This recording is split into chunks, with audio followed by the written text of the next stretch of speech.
So recently I decided to upgrade from my boo-boo butt Ryzen 7600 to the newer 9700X. I wanted to make a video explaining the changes in performance and just the overall experience of my PC with this change. I basically streamed me opening a bunch of different games and writing down the CPU usages, the average boost clock speed, and the average FPS to see any changes. I used the same 240mm AIO that I've used with the 7600, and obviously the 9700X is the same TDP, so I didn't expect any temperature changes, but they actually did change surprisingly. I wanted to mention this because I actually got cooler somehow. I guess the 7600 being a little bit of an older chip isn't as efficient as the 9700X, and I have put it through hell the last few years, so it probably does run a little bit hotter. But I seen about a 10°C drop at peak loads, and then honestly, under normal loads, it was about the same temps as the 7600. But at the very peak top, 100%, 90% usage, that's when I see a massive drop in temperature. So to start this off, I'd like to say that these stats are going to be slightly altered for you if you're looking for an upgrade. I streamed to YouTube and Twitch while testing these, so mine's going to be under a lot more strain compared to what yours will be in if you just play video games. First game I tested was Rainbow Six Siege, which isn't heavily CPU intensive, so this was a good base model. The CPU usage on the 7600 was only 60 to 65%, with some jumps around in the 70s, but rarely. Now, the boost clock will only retch up to like 4.7 gigahertz, which is kind of low for the 7600 usually. You'll see later in this video that most of the time my boost clock stayed around 5.0, and not that that really matters because you would never notice it, but it was something that I documented. I averaged about 200 FPS with DLSS on performance, and then I had the game on ultra settings, without motion blur obviously, because it is a competitive shooter, and I've been playing this game for months. Something I could never do while I'm streaming is let the shaders optimize or it would freeze.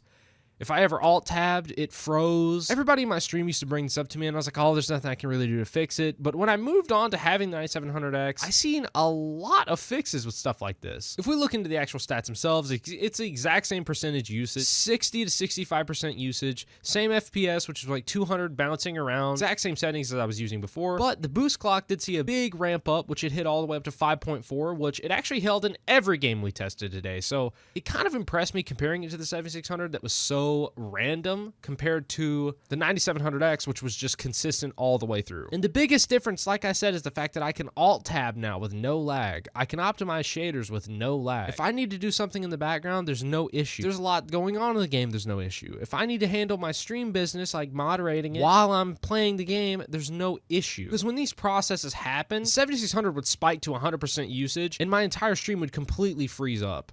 But having those two more cores must have eased up the tension between the game and the stream because it just runs a lot smoother. It doesn't stutter during intense gameplay, which if you guys watch my stream, like I said, I had frequent stutters in most matches when a lot was going on. I didn't think to track my 1% lows, or I could have seen that improvement statistically, but I didn't think about it until I had already installed the 9700X, so it was too late. But it just felt like a nice quality of life pickup for Rainbow Six. Things like someone blowing open a breach or something like that never caused a stutter, a freeze frame, or anything like that. It was just smooth sailing all the way. Now for the next game, I wanted to put my CPU to the test, and this game was Battlefront 2. Now I know there are a lot better tests for this, and all these games really aren't that CPU intensive, but I've had a lot of issues streaming this game specifically. Every time I would try and load into a new match, my stream would freeze and my audio would get super choppy. All my monitors would go dark, everything you can imagine would go bad. My CPU usage would spike to 100%, and it would just be a headache to do anything. If I needed to alt-tab to mess with my stream, if I wanted to change music, it's literally the CPU peaking and chopping up and nearly breaking everything. Spike my usage and cause my encoder to lag. It was just horrible. With this change to the 9700X, all of that went away actually.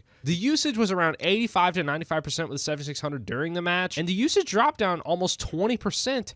Averaging around 70 to 78% usage, sometimes creeping up to 80 if the map was really big and had a lot going on, a lot of players on it. But all of the issues I just mentioned before just stopped happening. Obviously, if I'm full screen, it'll still freeze if I alt-tab, but if I go window borderless, I have none of the issues I had before. My audio doesn't get choppy, my CPU doesn't get overwhelmed, game doesn't have micro stutters, the 1% lows are much better, even though I can't show you that. With the 7600, the boost clock stayed around 5.0, but the 9700X shot a higher end of 5.4. Even on the occasion, it would hit 5.5 for a few seconds, which I didn't know you could even do that without overclocking. I did see a small increase in the FPS, where it jumped up about 5 FPS average, but that's not notable enough, so honestly, blah. I mean, it doesn't matter. Moving on to the next game, I decided to pick the newest game I can think of, which was Elden Ring Night Rain. It was an amazing decision to pick this game, because the day this came out, I was having a lot of freezing during gameplay. I was having a lot of issues. My entire game even crashed once because it just froze up, and I guess it didn't know what to do. I do think that that was just a day of release bug that was was going on, because it did clear up mostly, but I still did experience a lot of micro stutters, and in some arenas and areas, it was just a real rough time. I've seen some frame drops during intensive boss fights, and when I started looking at my task manager and my statistics, I noticed what was causing it. The 7600 averaged around 80 to 90% usage, which is horrible during gameplay and streaming. Honestly, with some instances even causing it to hit 100%, and then that's when you would notice the game would get extremely choppy. Even though the game was capped at 60 FPS, it would sometimes drop below 60 FPS, and that's kind of rare for an RTX 3070, just because my CPU was bottlenecking everything. The boost clock stayed around 4.7 during this game, and I don't know why. It would go all the way up to 5.1 sometimes, then drop down to 4.5. It was very bipolar when it come to its boost clocks during this. And then when I swapped to the 9700X, I seen a pretty decent change in just performance alone. My CPU never went above 75% usage. It stayed around 65 to 70. No more stuttering in any shape or form. No intense camps, boss arena, anything that caused frame drops before just went away. My stream stayed more consistent. Even some of my viewers and friends were telling me that my stream looks so much better, only ever having a hiccup when my shitty internet caused it. And the boost clock, like I said earlier, stayed at 5.4.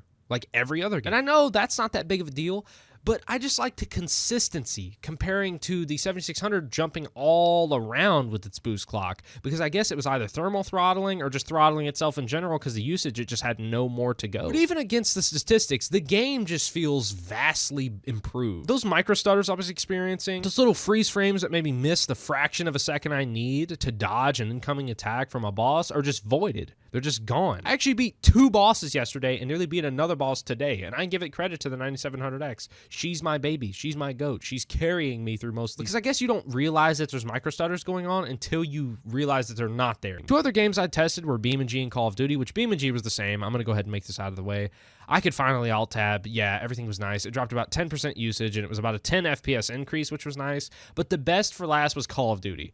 This is something that shocked me, because during gameplay, my CPU stayed at 100% usage the entire time I played when I had the 7600. I don't know how, why. I never knew Call of Duty to be a CPU-intensive game in my entire life, but it just did something to my CPU specifically. Black Ops 6 is boo-boo, but it maxed out my 7600. Not much stuttering or anything, but it definitely bottlenecked my GPU. And again, when I was downloading things like shaders, I had a lot of tough time with my stream kind of lagging, audio cutting in and out, etc. Moving on to the 9700X, I seen nearly a 40% drop in usage at all times. Whether you be in a menu, whether you be downloading shaders, whether you're playing the game on the craziest map you can think. My CPU stayed around 50 to 80%, bouncing between those two depending on what's going on. If you're jumping around like a lunatic, it'll ramp up to 80, even 90 for a few seconds, but most of the time it stayed around 50 to 60. I never even seen a 100%, even when the shaders were downloading. And the shaders installed so fast, I literally could not even lean over and take a drink before they were done. I can't believe COD did this to my computer, and it's hilarious that I used Call of Duty as a benchmark, and it did the best and showed the most results.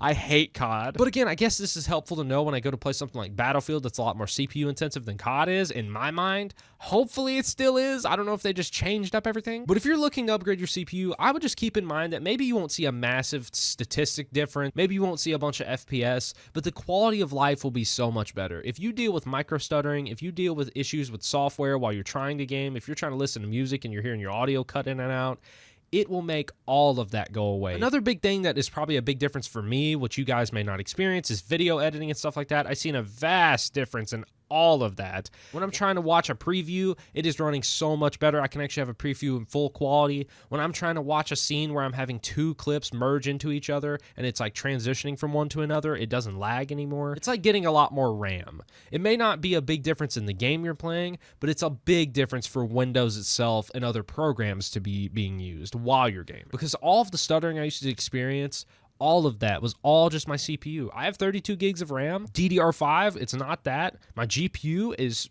strong as can be. It's an RTX 3070, so it's not weak. And it wasn't even able to run at a full 100% until I changed CPUs. Now my GPU is running to its utmost potential, which makes the games run a lot better, a lot more consistent, a lot more smooth, higher FPS.